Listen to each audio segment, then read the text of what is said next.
Hello and welcome to the Empowered Couples Podcast, where here you get modern, non-boring relationship advice for you and your partner to communicate like pros, fight smarter, and stay on the same team no matter the challenge that you face. I am one of your hosts, Aaron Freeman. And I'm Jocelyn Freeman, but you all just know us as the Freemans. And this episode is about how do I get my partner to blank, and it's the steps to better influence your partner. Now, Jocelyn, why are we talking about this? Well, we get a lot of questions that start with something along the lines of, how do I get my partner to? And it could end Fill in the blank with anything, really. Yeah, work on the marriage, see this decision we're trying to make my way, get them to do this thing. Change your behavior, be on this WebClass. How do I get them to listen to me better? How do I get them to want to be more engaged in the relationship, right? Exactly. Like whatever it is, fill in the blank. We have literally gotten this question now quite a bit, even in the past few weeks. Yes. And before we dive into the content,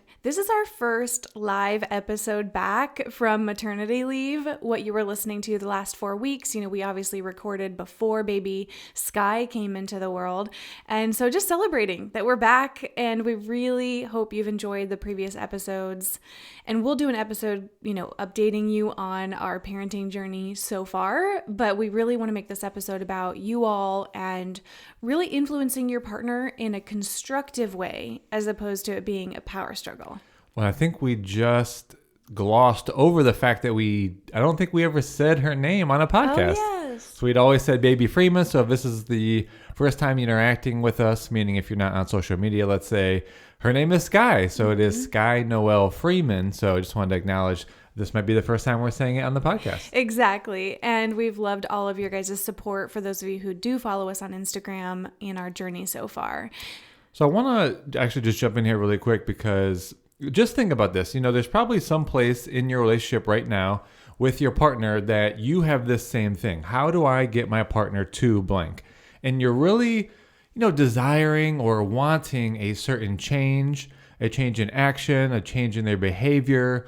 As we've already mentioned, there are some different ways this can show up. It could be about how they initiate sex and intimacy, about how compassionate or empathetic they are to you, about a certain topic. How they communicate. Yeah. How open and willing they might be to talk about a specific topic that has been harder or that has maybe brought up conflicts in the past, or maybe even how do I get my partner to better put in the 5 R's so we can actually repair from conflicts, even better, which is about what our WebClass is about. But either way, it's about influence. So though it comes out like, how do I get my partner to change? We just put that word in there. How do I get my partner to change? What you're really looking for is a certain level of influence in having them, is the key thing, really choose to change that behavior for themselves. It will never work.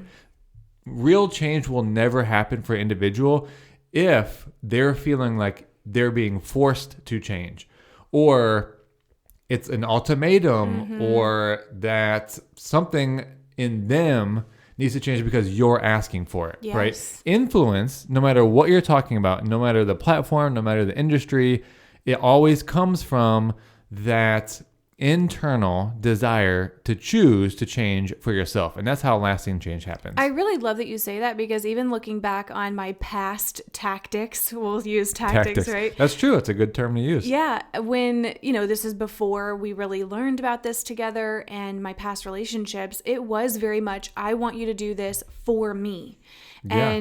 And it really, yes, that could work for a short term. Someone might do something out of compliance. We talk about on different episodes, compliance versus commitment.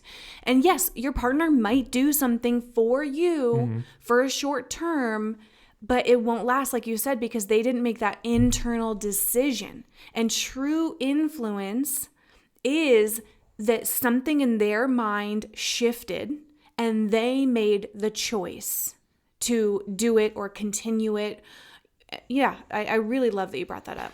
So to summarize this first point, there's really one word that's the answer to this. And, well, you could read a book called Persuasion, which is The Principles of Influence. Actually, a great book. Maybe we'll just reference it here.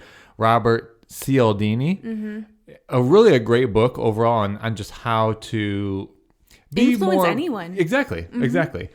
So there are like 7 principles in his book, but I want to say that the answer is understanding.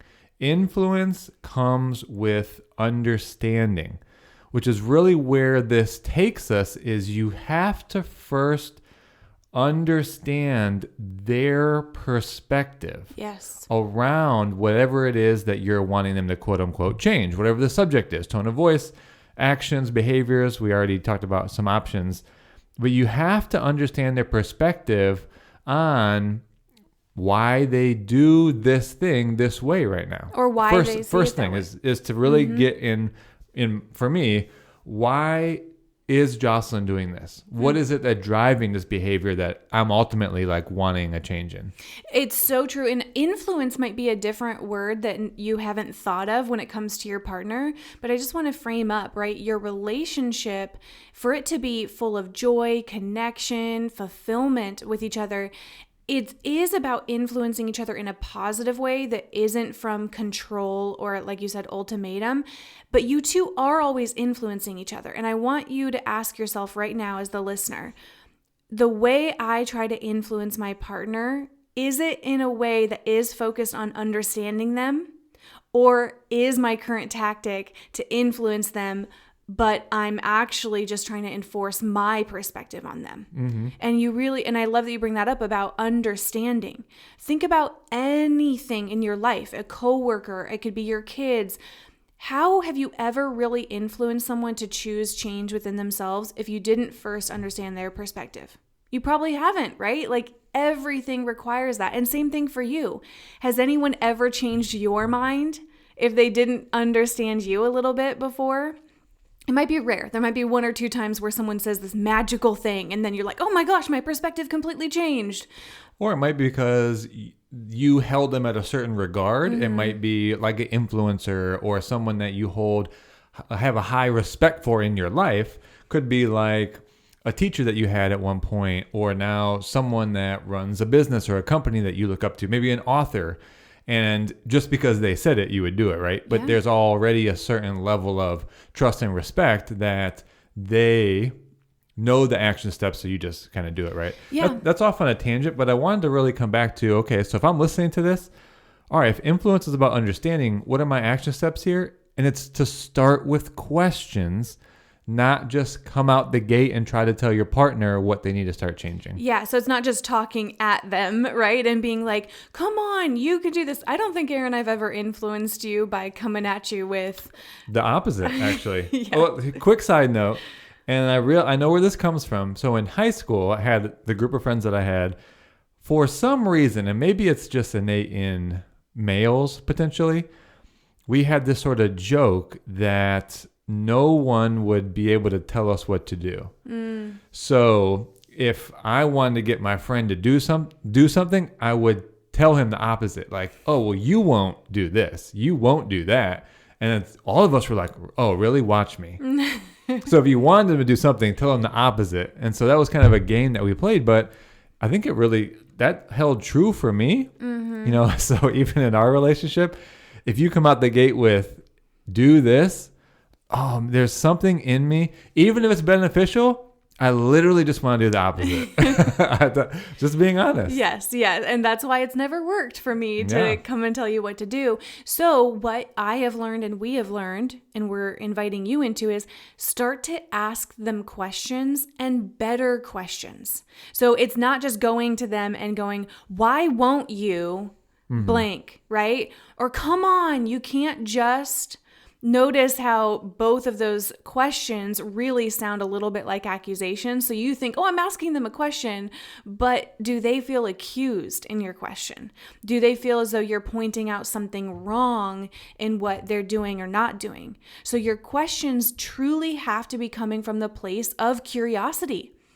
You do actually want to understand them, and they can feel that. I promise you they can. Even if they can't consciously say whether they do or not, they can feel whether you're genuinely curious in your questions or if you're really coming in with a certain kind of plan or strategy, or you're judging at all what they're saying or thinking. So Aaron, anything more you want to add to Well, that? what would this sound like? That's what I'm thinking as a listener. Yeah, it could sound something like, you may want to write down a couple of these prompts. Hey, I'd love to understand more about your perspective on, right? So you're saying... And I would say this, even before you have talked about the behavior you want to change, it could be in the category of intimacy or finances or parenting or communication or conflict resolution.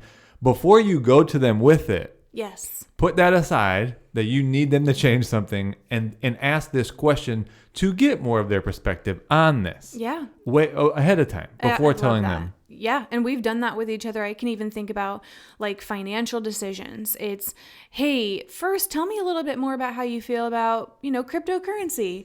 And then, I can answer, and then eventually you go, okay, it's something I've been getting into and I'd like to invest more into it, right? Like it's starting with wondering about them first.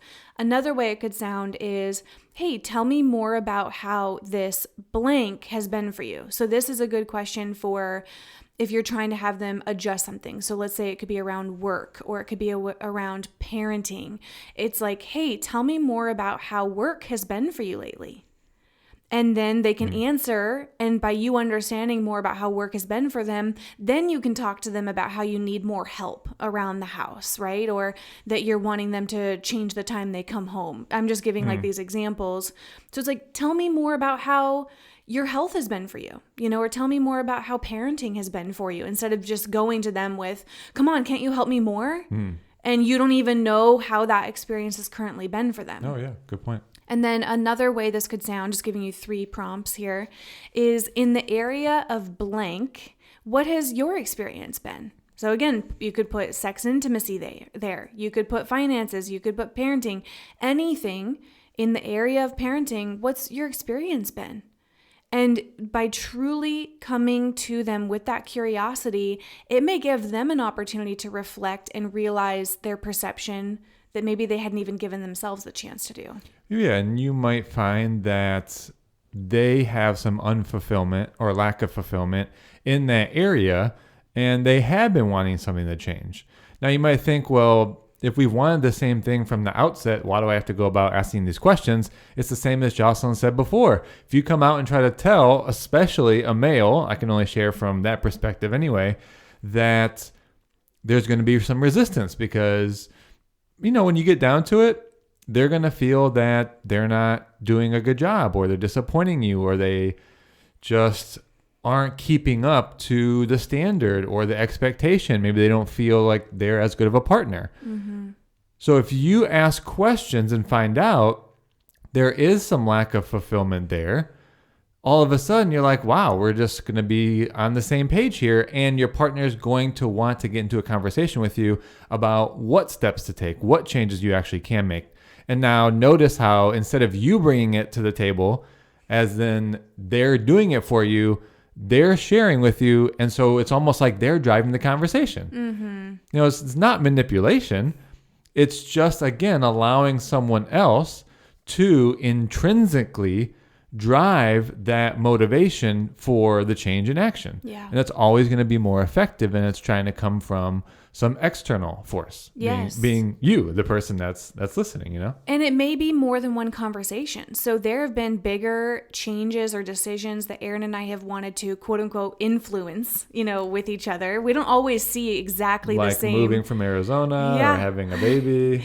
Right. Those are big financial decisions that we've made. Selling our house. Exactly. And those weren't just one conversation where we were like, I want to influence you in this conversation. And if you don't change your mind right now, I'm going to now be upset and, throw a tantrum. So that's also where giving the space and time for it to unfold.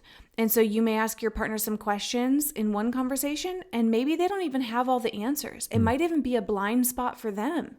They might need time to think about it, or they share a little bit of information the first time you ask, but then later on, they're like, actually, I also realized this. So giving the space and time for it to unfold, especially if it is something bigger. So one slight tweak to these questions, you could even come to them and say, hey, I've really been desiring to, make some changes or, look at our finances or parenting or intimacy or where we live, our environment, work, fill in the blank, I'd really been thinking about some changes that I like for us to make, but I don't want to just blindside you. Let's set a time to talk about this. And I'd like to start with how this area is going for you, right? So you can prompt them to think about this for themselves so they do have clarity. They are present to their own experience, and then maybe they have some ideas themselves. Yes, I love that. Before we go to the second point, we want to invite you, if you haven't yet, make sure you take advantage of the free web class that we filmed for you all that is about the 5 steps to repair after an argument so you can reconnect faster. Hundreds of couples have watched this and the feedback has been amazing. And even though it's about conflict and repairing from conflict, you're going to even learn communication strategies in there. You're going to learn ways to say things, ways to bring it up. Prevent conflicts from happening, the way that you position the conversation like we're talking about here. Exactly. And so make sure you go to onlinecouplesworkshops.com/repair. It is a free web class. We've decided to make it free for now, but it doesn't mean it always will be. So take advantage of it while it's available, and we'll make sure the link is in the show notes as well. Now, let's go into the second principle about how to influence your partner. Aaron, kick us off. So there's threads of this in the first point, but if you think about this, it's a tweak to what you're focusing on. So normally when you try to bring up this conversation, you try to tell them about what you don't want or what you'd like them to stop doing or change. Now, as we've talked about, when you start the conversation that way, it automatically puts your partner into a pretty defensive standpoint, right? No matter who your partner is, if you start that way, even if you set the time, I will say, to have this conversation now, it's always going to put someone more on their heels, right? So that's when we talk about like a defensive stance. Because it also feels like they're being made wrong, like what they're doing isn't okay. And there's a lot of internal things that happen. Maybe there's blame, there's shame, there's guilt, there's feeling bad, disappointed. So you're already starting to stir that energy within them. So just not a great place to start because we want this to be collaborative. You're already creating separation, like you over there, me over here. What you're doing is causing me not to feel good, so I need you to stop that, or I need to change that, right? So that's how most times you probably approach these conversations, and you want to focus more on what you'd like more of rather than what you want them to stop or what you don't like. And this is a big perspective change even for you. In your life and in your thought process, how much are you focusing on what you don't want compared to what you do want? One is focused on no. And actually, so this is an interesting point. We read a parenting book, and I can't remember which one right now, but it was a communication principle with kids. And a lot of people will say to kids, hey, stop doing this don't do this. But the kid's brain Don't go into the street. Yeah. Was the example. Don't, draw on the wall.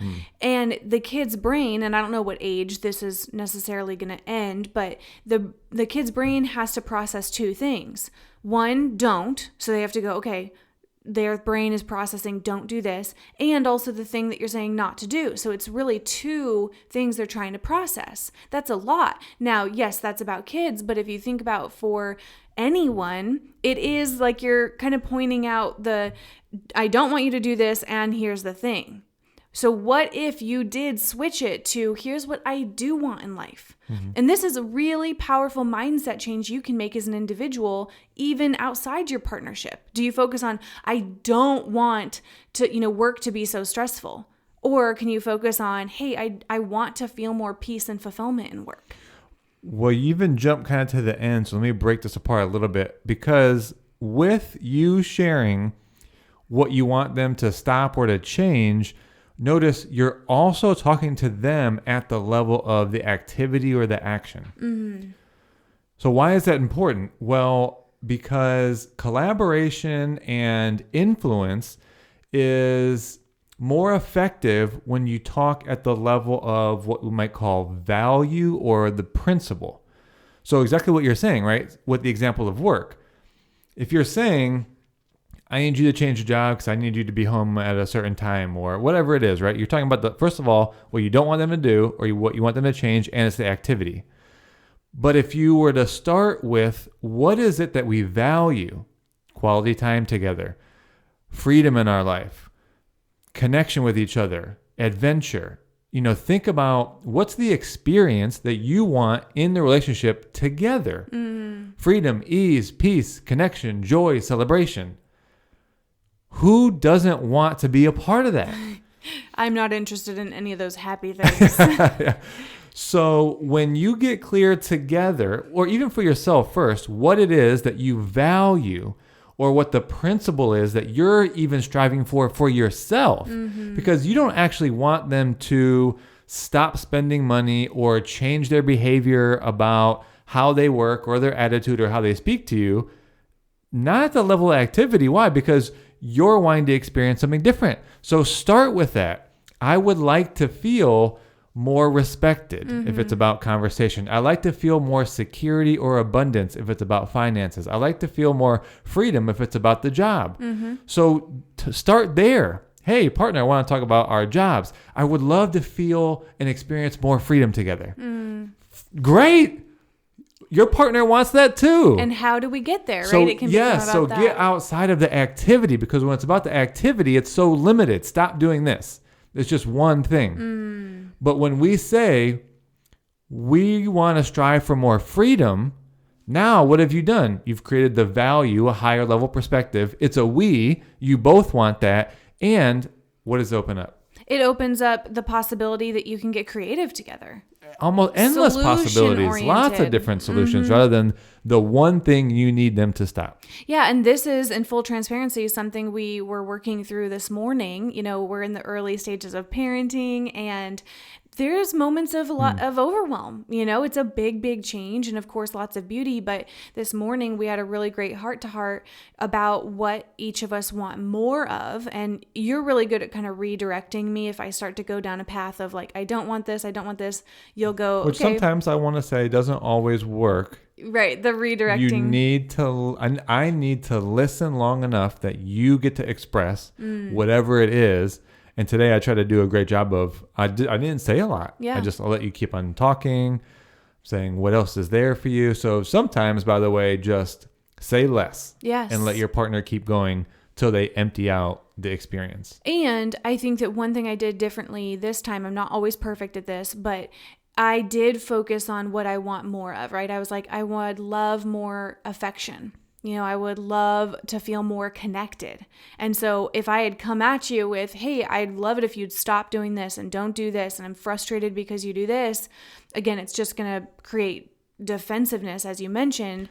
Well, let me give a little point here for the listener, because sometimes, so if in this case, if your partner is in kind of an upset and they're wanting to change something from that perspective, the logic side is not the right time. So your partner might actually start with what they want you to stop doing, and they'll share the negative experience they're having. Like you said, full transparency, you were upset because you felt like you were almost doing this on your own, even though like I'm in the house all the time. Right, with you. yeah.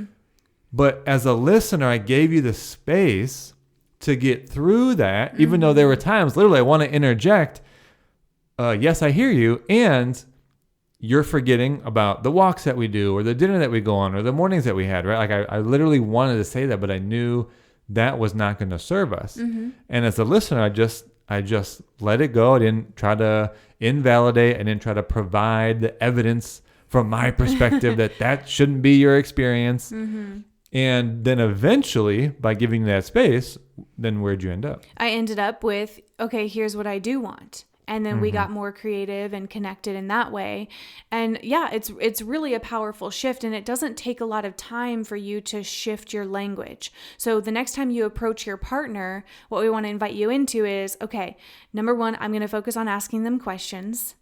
And I'm also going to, when it's my turn to share, I'm going to focus on expressing to them what I do want more of. And that's where you need to do that personal reflection beforehand. Because if you just go to them with, don't do this, then you haven't done enough reflection for you to clarify what you do want. We'll ask couples this a lot on coaching sessions, and we'll be like, okay, we hear what you're saying you don't want. What is it you do want? And they'll be like, I know. It's such an interesting shift that we don't actually think much about what we actually do want. We start with a complaint. Yes. Or like in the brain is so good at focusing on the negative and what we don't want. That's fun. I have to think about that. Is the brain actually good at that, or is that just trained practice? And learned? Yeah. So much that that's just where it goes. Maybe a little bit of both. So that's our invitation to you, is really get good at shifting your thoughts and the approach to you expressing yourself to what you do want. And maybe a good writing exercise for you right now, pick the area that you've wanted your partner to change something or shift, right? Get them to, and then ask yourself, okay, here's what I don't want. What is it I do want in this area? And like you said, Aaron, not just that they do this specific thing. They put the dishes on the dishwasher the exact way I want it. Okay, maybe that's one example you could give them, but there's what you're still really an experience there, though, right? Like, honestly, it's never about the activity. You've heard us say that. You want to feel organization. Yeah, maybe. Peace of you want mind. to feel cleanliness. It can be that simple. And that's why you try to get them to do the dishes differently. But again, notice how simple. You tell them what you don't want them to do, and it's focused too small on the activity rather than bigger perspective. I'd love for us to feel more organized and cleanly in the house. Yeah. It's like, okay, who doesn't want that? Exactly. No, I want to feel filth and I want to feel chaos. Exactly. So we really hope that you enjoyed this episode on really steps to better influence your partner. Just keep working at your ability to ask great questions, stay curious, understand your partner, and express yourself in a way that's focused more on what you do want. And again, go listen to the WebClass. Go watch it at onlinecouplesworkshops.com/repair. Don't miss that. Truly, the feedback's been amazing. It's worth an hour of your time, and you can watch it together. You can watch it separately, but make sure that you go and do that. And with that, we love you all, and we're going to slowly start easing back into coaching sessions and some work. We're still taking some slow time with baby Sky, but we love you all. We love connecting on social media, and we will talk to you on the next episode.